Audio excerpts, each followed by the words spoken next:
Una mujer solitaria decidió esconder a un forajido herido, sin saber que con él lo desafiaba a una red corrupta que controlaba media frontera. El gobernador y altos oficiales del ejército no solo querían calar a Jack Harris, querían borrar toda prueba de su traición al país.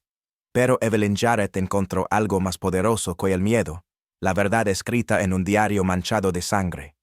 Y solo escuchen cómo ese acto silencioso encendió un incendio imposible de apagar. Y porque la justicia, al fin, habló más fuerte que las balas. En algún punto olvidado entre El Paso y el desierto de Coahuila, donde los caminos se desdibujan bajo el polvo y el viento arrastra más secretos que palabras, vivía Evelyn Jarrett. Su casa, una granja antigua, vencida por los años y el abandono, se alzaba como una sombra entre la maleza seca. Las persianas colgaban como párpados derrotados, y el techo gemía con cada cambio de estación. Evelyn no hablaba con nadie desde la muerte de su padre. Algunos decían que había perdido la voz del susto, otros que simplemente había decidido no usarla más. El pueblo la conocía como la bruja muda, y aunque no había hecho daño a nadie, nadie se atrevía a cruzar más de 3 palabras con ella. Su soledad no era un castigo, era su refugio. Aquella noche de primavera, las nubes rompieron el cielo en 2. La tormenta llegó sin aviso, arrastrando truenos como látigos. Evelyn estaba moliendo maíz cuando escuchó el relincho seco de su yegua, seguido por un golpe sordo contra la madera del porche. Abrió la puerta con cautela, sosteniendo el farol con la mano firme. Y allí estaba él, un hombre joven, cubierto de barro, sangre y sudor, sus ropas estaban rasgadas, y en su costado se abría una herida que parecía respirar por sí sola. La mirada, sin embargo, no era la de un animal herido, era la de alguien que había visto algo que no debía, y había sobrevivido solo para cargar con él. Él alzó la cabeza con esfuerzo, apoyándose contra el marco de la puerta. Jack Harris, dijo con voz entrecortada. No llames al sheriff. Mátame tú si quieres, pero no me entregues. No explico nada más, y ella tampoco lo preguntó. Lo arrastró dentro, cruzando el umbral como si al hacerlo también cruzara una línea invisible. No sabía por qué. Tal vez fue la manera en que la miró, sin suplicar, pero con la franqueza de quien ya no tiene nada que perder. Tal vez fue porque, en su mirada, vio algo que reconoció, la misma rabia silenciosa contra un mundo que no escucha. Evelyn desinfectó la herida como pudo. No tenía experiencia, pero sus manos no temblaron. El desconocido cayó en un sueño agitado, entre gemidos y sudor frío. Esa noche Evelyn no durmió. Solo lo observó preguntándose si acababa de cometer el mayor error de su vida, o el primer acto verdaderamente libre. A la mañana siguiente, cuando salió al corral, vio el papel arrugado que el viento había empullado bajo la cerca, un cartel. Se busca, Jack Harris, $3,000 recompensa de bajo, la acusación, destrucción de propiedad federal, homicidio, fuga armada. El rostro era inconfundible, el mismo que ahora dormía en su camastro, envuelto en mantas viejas y fiebre. El deber era claro. $3,000 podrían salvar su granja, devolverle la vida.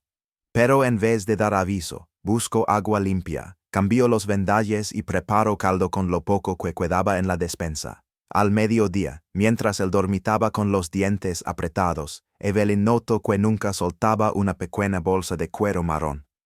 Ni siquiera dormido. La sostenía contra el pecho con la mano quebrada, como si dentro de ella no estuviera el último vestigio de su vida, sino algo aún más valioso. La curiosidad no era algo que Evelyn solía permitirse. Pero aquella tarde, algo cambió. La intriga se le incrustó en el pecho como un anzuelo bajo la piel, un forajido herido en su casa, una bolsa misteriosa, y el silencio que lo envolvía como una segunda piel. Afuera la tormenta ya había pasado, pero adentro, algo se estaba encendiendo, algo que no tenía nombre aún, pero que pronto incendiaría mucho más que su conciencia. Las primeras veces que Evelyn intentó abrir la pequeña bolsa de cuero, Jack dormía con el seno fruncido y los dedos aferrados como si protegiera un fragmento de su alma. Aún en delirio, sus manos no soltaban el objeto. Pero la fiebre lo debilitó tanto, que una madrugada, cuando el cielo aún estaba cargado de sombras y el desierto dormía, Evelyn deslizó la bolsa entre sus dedos y la abrió con cuidado, casi con culpa. Dentro había un cuaderno arrugado y manchado de tierra de sudor y de sangre seca. Las primeras páginas eran ilegibles, pero más adelante, Letra por letra fue tomando forma una historia que no parecía posible, y sin embargo, estaba allí, escrita con tinta negra y trazos firmes, sin correcciones ni titubeos. Lo que tenía en sus manos no era un diario común, no eran memorias personales, ni confesiones, era un registro meticuloso de hechos. Reuniones secretas entre coroneles del ejército y empresarios de los ferrocarriles. Nombres, fechas, lugares, montos, alianzas para apropiarse de tierras en disputa, manipulación de rutas, desplazamientos forzados, pagos bajo la mesa, y, sobre todo, una figura que aparecía una y otra vez, el gobernador de Nuevo México. Había también cartas anexas, recortes, incluso un croquis de una línea férrea planeada a través de territorios indígenas. Evelyn se quedó inmóvil, con los dedos apretando el papel como si pudiera absorber la verdad por contacto. Jack no había huido porque fuera culpable. Había huido porque sabía demasiado. El Marshal-Quay, según los carteles, había sido asesinado por él. Era en realidad su mentor. Un hombre recto que había intentado denunciar la red de corrupción y había terminado muerto antes de que pudiera hablar. Jack no había tenido otra opción que escapar con los documentos. Desde entonces, lo buscaba no para juzgarlo, sino para silenciarlo. Evelyn sintió un escalofrío recorriéndole la espalda. Hasta ese momento, había albergado la duda, ¿y si todo era una mentira? ¿Y si la bolsa era una trampa para manipular su compasión? Pero esa noche la duda se rompió. No por las palabras del diario, sino por la forma en que estaban escritas, sin dramatismos, sin adornos, crudas, directas, verdaderas. A la mañana siguiente, mientras limpiaba las llaras con agua del pozo, escuchó 3 golpes secos en la puerta. Se secó las manos con rapidez, pero el corazón ya latía como tambor en medio del pecho. Era el sheriff McAllen, acompañado de 2 hombres armados. Traían los caballos sudados y caras duras. Vinimos por rutina, dijo el sheriff.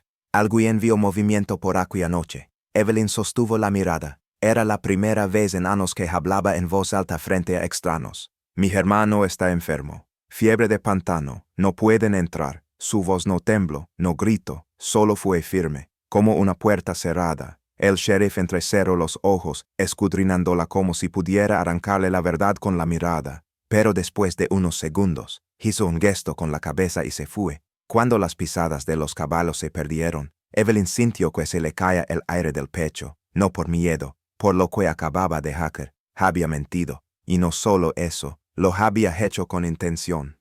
Con decisión. La culpa no tardó en llegar. Un nudo denso en la garganta que le quemaba desde dentro. No solo estaba protegiendo a un hombre buscado, estaba cruzando una línea, dejando atrás la prudencia, el aislamiento, el silencio. Pero lo más desconcertante era lo que comenzaba a crecer en su interior. No era afecto, no aún, era algo más profundo, una certeza silenciosa de que él no era su enemigo, y tal vez, solo tal vez, ella no estaba tan sola como había creído. Jack seguía dormido. Respiraba con dificultad, pero su rostro ya no estaba tan tenso. Y junto a su cama, en la mesa de noche, el diario reposaba abierto, como si entre líneas esperara ser escuchado. Los incendios no avisaron, pero hablaron claro. Primero los O'Neill, luego los Ramírez. Evelyn no necesitó confirmaciones. La red había descubierto su paradero. No buscaban a Jack. Querían silenciar lo que él llevaba. Esa noche, Jack logró ponerse en pie, apenas. Le temblaban las piernas, la herida seguía abierta. La miró como si ya supiera su decisión. Déjame irme. Si me encuentran aquí no te perdonarán. Pero Evelyn negó con la cabeza, no por necedad, por decisión. Ya no se escondía del mundo, lo enfrentaba, con ayuda de Mason, el viejo administrador de correos que le debía más de un favor a su padre. Evelyn envió copias del diario a periódicos de San Francisco y Austin. El secreto ya no dependía solo de ellos, pero fue tarde. Al anochecer, la granja fue rodeada.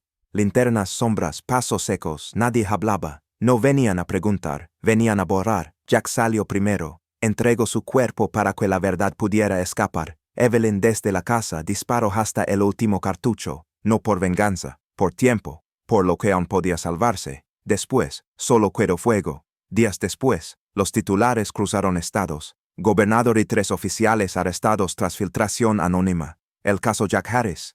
Héroe traicionado. Nadie mencionó a Evelyn. Nadie sabía que detrás del envío estaba una mujer que eligió la verdad en lugar del miedo. Pero en los caminos del sur, algunos dicen haberla visto. sola a caballo, con una vieja bolsa de cuero al hombro. La mujer que protegió a un forajido moribundo, y que con su silencio encendió una frontera entera.